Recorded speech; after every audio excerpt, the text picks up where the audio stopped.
నమస్కారం, నేను Kavya. Metro news కి స్వాగతం. రాష్ట్ర ప్రభుత్వం ప్రతిష్టాత్మకంగా చేపట్టిన ఆడుదాం ఆంధ్ర క్రీడా సంబరాలు ఉత్సాహంగా కొనసాగుతున్నాయి.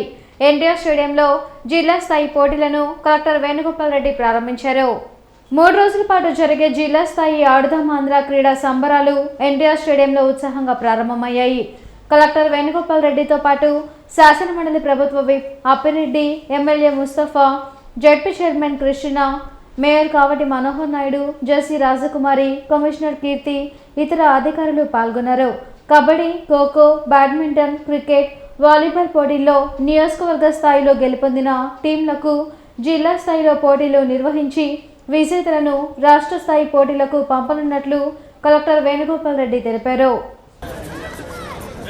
ఆంధ్ర ప్యారిస్ తెనాలి టీం ని మంగళగిరి టీం కొట్టడానికి సిద్ధం. తెనాలి టీం 1 పాయింట్ వచ్చారు.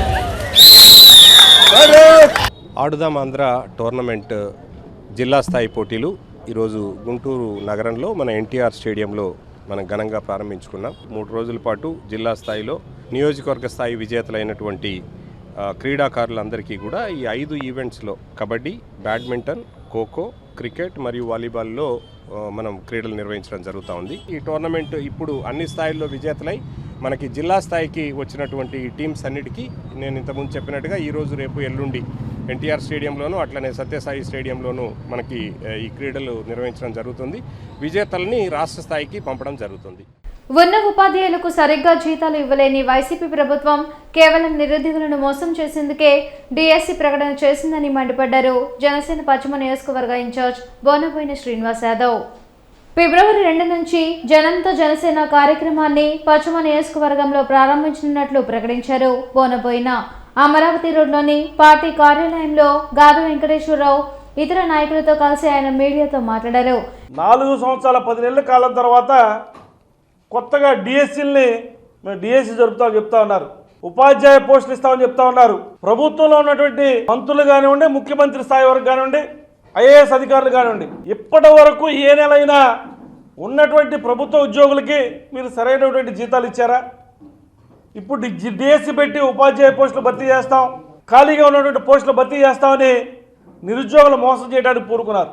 ఈ యొక్క రాష్ట్ర ప్రభుత్వ వైఫల్యాల గురించి కానీ, గుంటూరు మున్సిపల్ కార్పొరేషన్ ఉన్నటువంటి వైఫల్యాల గురించి కానీ, ప్రజలు పడుతున్నటువంటి బాధను తెలుసుకోవడం కోసం రేపటి నుండి ప్రతి వార్డు కూడా జనంతో జనసేన అనే కార్యక్రమాన్ని మేము తీసుకోవడం జరిగింది. ప్రతిరోజు కూడా ఒక వార్డుని సందర్శిస్తాం, డోర్ టు డోర్ తిరుగుతాం. ఏదైతే అక్కడ ప్రజలు ఇబ్బంది పడుతూ ఉన్నటువంటి అంశాన్ని మేము ప్రభుత్వ అధికారుల దృష్టికి తీసుకెళ్తాం. వారికి ఒక వారం సమయం ఇచ్చిన తర్వాత ఎక్కడైతే అధికారులు తక్షణమే చేయాల్సినటువంటి పనులు చేయకపోతారో అప్పుడు మేము గుంటూరు మున్సిపల్ ఆఫీస్ అధికారుల్ని, ఆ ప్రజలందరినీ తీసుకుని వెళ్ళి వారిని నిలదీసి ప్రజలకు మేలు జరిగే విధంగా కూడా మరి కార్యక్రమాన్ని రూపొందిస్తూ ఉన్నాం. ఎన్నికలు ఎప్పుడు వస్తాయా అని గత 2 ఏళ్ల నుంచి టీడీపీ, జనసేనలు ఎదురు చూస్తున్నాయన్నారు. జనంతో జనసేన కార్యక్రమంలో ప్రజా సమస్యలు తెలుసుకుని వాటి పరిష్కారంకు కృషి చేయనున్నట్లు వెల్లడించారు. పాలనను గాలికి వదిలి రాజకీయ సభలు పెడుతూ సీఎం జగన్ ప్రతిపక్షాలపై విమర్శలు చేయడం సిగ్గుచేటన్నారు.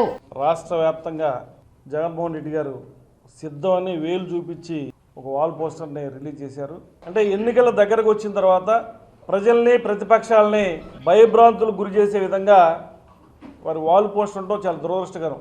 జనసేన కానీ, టీడీపీ కానీ గత 2 సంవత్సరాల నుంచి ఎన్నికలు ఎప్పుడు వస్తాయని ఎదురు చూస్తూ సిద్ధంగా ఉన్నారు. ఇక పట్టుమని 2 నెలలు కూడా లేవు ఎన్నికలకి, 70 రోజులు ఉన్నాయి ఈ రోజుతో. అటువంటి తరుణంలో ఓడిపోతామనే భయంతో ఎమ్మెల్యేలని, ఎంపీలని మార్చుకుంటూ ప్రజలను భయపెట్టడం కోసం వాళ్ళ కార్యకర్తలను రెచ్చగొడుతూ ఎవరైతే ప్రతిపక్ష పార్టీలోకి వస్తున్నారో అటువంటి నాయకుల్ని అప్పటి వరకు కూడా, మొన్నటి వరకు కూడా వాళ్ళ దగ్గర నాయకుల్ని బెదిరించేటువంటి చర్యకు కూడా దిగుతూ ఉన్నారు. దాన్ని కూడా తీవ్రంగా ఖండిస్తూ ఉన్నాం. జిల్లా నూతన ఎస్పీగా తుషార్ దూడి బాధ్యతలు స్వీకరించారు. జిల్లా ఎస్పీగా ఉన్న ఆరిఫ్ హఫీజ్ బదిలీ కావడంతో తుషార్ దూడిని జిల్లా ఎస్పీగా ప్రభుత్వం నియమించింది. నూతనంగా బాధ్యతలు స్వీకరించిన ఎస్పీకి జిల్లా పోలీస్ సిబ్బంది అభినందనలు తెలిపారు. మహిళా భద్రత, ట్రాఫిక్ సమస్య, నేరాల అదుపుపై ప్రత్యేక దృష్టి సారిస్తామని ఎస్పీ తుషార్ దూడి చెప్పారు. ఎన్నికలను ప్రశాంత వాతావరణంలో నిర్వహించేందుకు చర్యలు తీసుకుంటామన్నారు. ఈరోజు నేను గుంటూరు ఎస్పీగా జాయిన్ చేస్తున్నాను.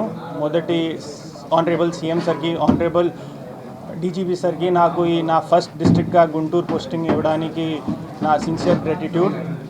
కొత్తగా వచ్చిన ఎస్పీగా నా బాధ్యత ఎన్షూరింగ్ విమెన్ సేఫ్టీ, కొన్ని రోడ్ యాక్సిడెంట్స్ పరంగా, ట్రాఫిక్ పరంగా ఒక అర్బన్ ఏరియాలో మంచి వాతావరణం ఇవ్వాలి. ఇప్పుడు ఎన్నికలు కూడా దగ్గర ఉన్నాయి. To ensure free and fair elections. ఆ మోటివ్తో ఈరోజు నుండి స్టార్ట్ చేస్తున్నా. గుంటూరు మీడియాకి కూడా నాకు నా తరఫు నుండి అది మీ కోఆపరేషన్తోనే ఒక చాలా సక్సెస్గా కెరీర్ చేస్తాను. జిల్లా ఎస్పీ ఆర్ఎఫ్ ఆఫీస్ కు పోలీస్ సిబ్బంది ఘనంగా వీడ్కోలు పలికారు. బదిలీపై ఇంటెలిజెన్స్ వింగ్ కు వెళ్తున్న ఆయనను జిల్లా పోలీస్ కార్యాలయం నుంచి ప్రత్యేక వాహనంపై ఊరేగించారు. పూలు చల్లుతూ అధికారులు, సిబ్బంది తమ అభిమానంను చాటుకున్నారు.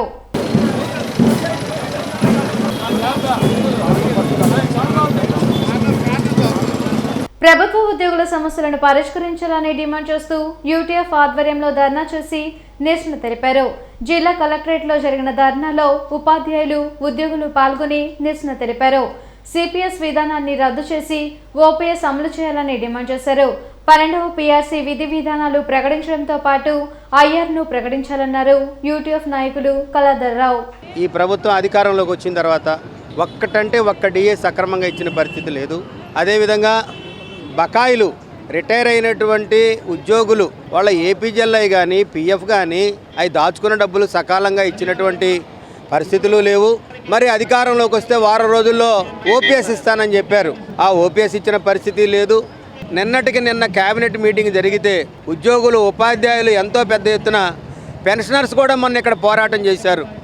పెన్షనర్లు అందరూ ఆశగా ఎదురు చూశారు. కనీసం ఇవ్వాల్సినటువంటి డిఏనన్న ఇస్తారేమోనని కూడా ఎదురు చూస్తే డిఏ లేదు, పీఆర్సీ లేదు, ఐఆర్ లేదు, దాచుకున్న డబ్బులు లేవు. ఈ ప్రభుత్వం ఉద్యోగుల పట్ల ఎలా ఎంత దారుణంగా వ్యవహరిస్తూ ఉందేనంటే మీ ఓట్లు మాకు వద్దు అని చెప్పకనే చెబుతున్నట్టుగా కనిపిస్తూ ఉంది. తక్షణమే మా డిమాండ్లు పరిష్కరించాలి, బకాయిలు చెల్లించాలి, పాత పెన్షన్ విధానాన్ని అమలు చేయాలని చెప్పేసి ఈ సందర్భంగా తెలియజేస్తా ఉన్నాం. గుంటూరులోనే ఉంటూ మేయర్ కావటి మనోహర్ ఏం అభివృద్ధి చేశారో చెప్పాలని డిమాండ్ చేశారు. ఎన్ఎస్యుఐ జిల్లా అధ్యక్షుడు కరీం. పిసిసి అధ్యక్షురాలు షర్మిలపై మేయర్ చేసిన అనుచిత వ్యాఖ్యలను కాంగ్రెస్ పార్టీ ఖండిస్తుందన్నారు. ఈ మేరకు కార్పొరేషన్ కార్యాలయం వద్ద ధర్నా నిర్వహించి నిరసన తెలిపారు. వైసీపీ అధికారంలోకి వచ్చేందుకు షర్మిల ఎలా కష్టపడ్డారో రాష్ట్ర ప్రజలకు తెలుసన్నారు. కాంగ్రెస్ పార్టీపై అనుచిత వ్యాఖ్యలు చేస్తే సహించేది లేదని హెచ్చరించారు.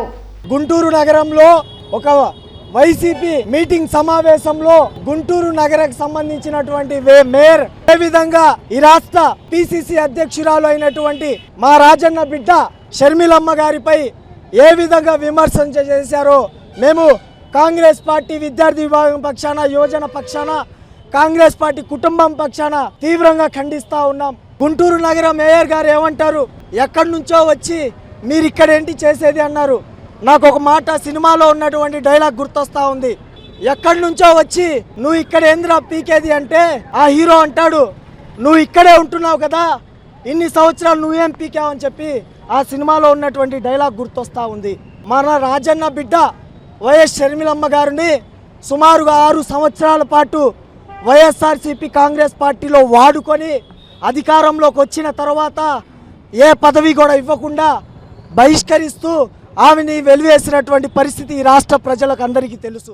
తమ సమస్యలను పరిష్కరించాలని డిమాండ్ చేస్తూ మున్సిపల్ పాఠశాల ఉపాధ్యాయులు ఆందోళనకు దిగారు. ఏపీడీఎఫ్ ఆధ్వర్యంలో జరిగిన ధర్నాలో పెరుగుతున్న జనాభాకు అనుగుణంగా కొత్త మున్సిపల్ పాఠశాలలు ఏర్పాటు చేయాలని డిమాండ్ చేశారు. మున్సిపల్ ఉపాధ్యాయులకు బదిలీలు, పదోన్నతులు తక్షణమే కల్పించాలన్నారు. డిఏ బకాయిలు చెల్లించడంతో పాటు సర్వీస్ రూల్స్ ను అమలు చేయాలని కోరారు. మున్సిపల్ ఉపాధ్యాయుల యొక్క సర్వీస్ రూల్స్ రూపొందించి వాళ్ళ పదోన్నతులు అలాగే బదిలీ చేపట్టాలని చెబుతున్నాం. 010 కింద ఎవరైతే జీతాలు పొందుతున్నారో వాళ్ళకి పిఎఫ్ ఖాతాలని ఓపెన్ చేసి ఇప్పటి వరకు ఉన్నటువంటి జమ అయినటువంటి డబ్బులన్నింటినీ కూడా వాళ్ళు లోన్ రూపంలో ఇవ్వాలని చెప్పి మేము డిమాండ్ చేస్తున్నాం. అర్బన్ ఏరియాలో ఎంఈఓ పోస్టులు అలాగే డిఓఈఓ పోస్టులను కూడా వెంటనే మంజూరు చేయాలని చెప్పి డిమాండ్ చేస్తున్నాం. ఆవాస ప్రాంతాలు పెరిగినందువల్ల నూతన పాఠశాలలు నిర్మించి ఆ ప్రాంతాల్లో కొత్త పాఠశాలను ఇవ్వాలని చెప్పి ఏపీపీఎస్సీ ఎగ్జామ్కి మున్సిపల్ ఉపాధ్యాయుల యొక్క వయో పరిమితిని పెంచాలని, ఆ రకంగా ఉన్నటువంటి ఉపాధ్యాయ సమస్యలు పెండింగ్ డిఏలు విడుదల చేయాలని చెప్పి, అదే రకంగా నిన్న తీసుకొచ్చినట్టు అప్రెంటిస్షిప్ ఏదైతే పునరుద్ధరించాలని చెప్పి నిర్ణయం తీసుకున్నారో వెంటనే తక్షణం ఉపసంహరించుకోవాలి, లేకపోతే పెద్ద ఎత్తున ఈ ఉద్యోగుల ఉపాధ్యాయుల ఆగ్రహాన్ని కూడా ఈ ప్రభుత్వం గురవుతుందని చెప్పి మేము హెచ్చరిస్తా ఉన్నాం. డయాబెటీస్, హైపర్ టెన్షన్ పుస్తక ఆవిష్కరణ కార్యక్రమం రాడిపేటలోని SHOలో జరిగింది. వైద్య ఆరోగ్య శాఖ అధికారి డాక్టర్ శ్రావణ్ బాబు పుస్తకాన్ని ఆవిష్కరించారు. ఎలాంటి లాభాపేక్ష లేకుండా గత 32 ఏళ్ల నుంచి SHO ఆధ్వర్యంలో వైద్య సేవలు అందించడం అభినందనీయమన్నారు. రానున్న రోజుల్లో హైపర్ టెన్షన్, డయాబెటీస్ కేసులు అధికంగా నమోదు అయ్యే అవకాశం ఉందని తెలిపారు. మొదట్లోనే షుగర్, BP వ్యాధులను గుర్తించి ఇతర అవయవాలపై ప్రభావం పడకుండా అవసరమైన చికిత్స పొందాలన్నారు. కార్యక్రమంలో డాక్టర్ సేవాకుమార్, మానవత చైర్మన్ పావులూరి రమేష్ తదితరులు పాల్గొన్నారు. సర్వీస్ హెల్త్ ఆర్గనైజేషన్ వారు మనకు గత దాదాపుగా 30 ఇయర్స్ నుండి పేద ప్రజల కంటే ఒక మన గుంటూరు లాంటి నగరంలో లాభాపేక్ష లేకుండా, అంటే ఎక్కువగా లాభాలు ఆశించకుండా, మరి పేద ప్రజలకు అవసరమైన వారికి మంచి నాణ్యమైన రక్త పరీక్షలు కానీ ఇంకా ఏవైనా కానీ ఇక్కడ చేసే టెస్టులు ఈ డయాగ్నోస్టిక్ సెంటర్ని SHO service health organization. So ఇది చాలా గొప్ప విషయం. ఒక పేషెంట్ని చూసి ట్రీట్మెంట్ చేసే పరిస్థితి ఈ రోజుల్లో లేదు. మరి నిజంగా మరి ఇలాంటి రోజుల్లో మరి ఇలాంటి మహోన్నతమైన వ్యక్తి అని చెప్పాలి. హైపర్ టెన్షన్, డయాబెటీసే ప్రధాన కారణం దేనికైనా. బ్రెయిన్ స్ట్రోక్ కానీ, హార్ట్ స్ట్రోక్ కానీ, కిడ్నీ స్ట్రోక్ కానీ, ఏ స్ట్రోక్ అయినా ఈ హైపర్ టెన్షన్ డయాబెటీస్ ఉన్నవాళ్ళు దాదాపుగా ఒక 20 to 30% అనేది హార్ట్ అటాక్స్, బ్రెయిన్ స్ట్రోక్స్ ఇలాంటివి రావడానికి అవకాశం ఉంది. ఈ వార్తలు ఇంతటితో సమాప్తం. నమస్కారం.